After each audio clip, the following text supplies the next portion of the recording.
Law enforcement agencies around the country on alert tonight, but while there are no specific threats to St. Louis police, Chief Sam Dotson says he's taking extra precautions anyway. News 4's Lauren Traeger joining us now. And Lauren, what's being done to keep officers safe here in St. Louis? Tonight, we of course continue to track the developments out of Dallas, where 5 police officers were killed and 7 others injured. Investigators now say the gunman in that attack acted alone in the ambush during a Black Lives Matter demonstration. Police searched 25-year-old Micah Johnson's home, finding bomb-making materials, ballistic vests, rifles, and a personal journal of combat tactics. The military veteran was killed by a Dallas police bomb squad robot after an hours-long standoff. News 4 is always watching out for job seekers. We've learned another tech company plans to open operations here in St. Louis.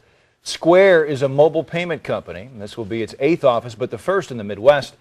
Our Mugo Adigwe found out what this means for the St. Louis economy. This is also a decision that is sure to affect scores of jobs here in St. Louis. Yeah, especially at Rams Park. There are a lot of employees at Rams Park who have been in limbo since Dan Kroenke first announced his intention to move the Rams to Los Angeles. Now they know. It doesn't make it any easier, though. The news, not what they were looking for, many of them tonight.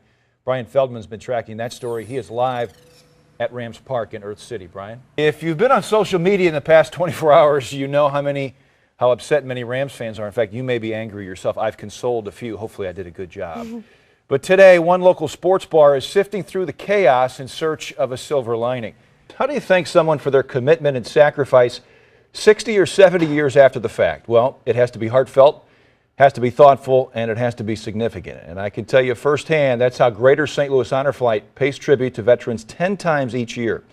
On a recent trip to Washington, D.C., 22 World War II and Korean War veterans impressed both photographer Eric Voss and me with their humility and appreciation. Rashad Farmer was 23 when he was gunned down in North St. Louis last July, one of 188 homicides in the city of St. Louis in 2015. His uncle, Jeffrey Boyd, serves as the alderman in the 22nd Ward where Farmer was killed. A portion of Boyd's emotional and blunt plea for peace that night went viral on Facebook.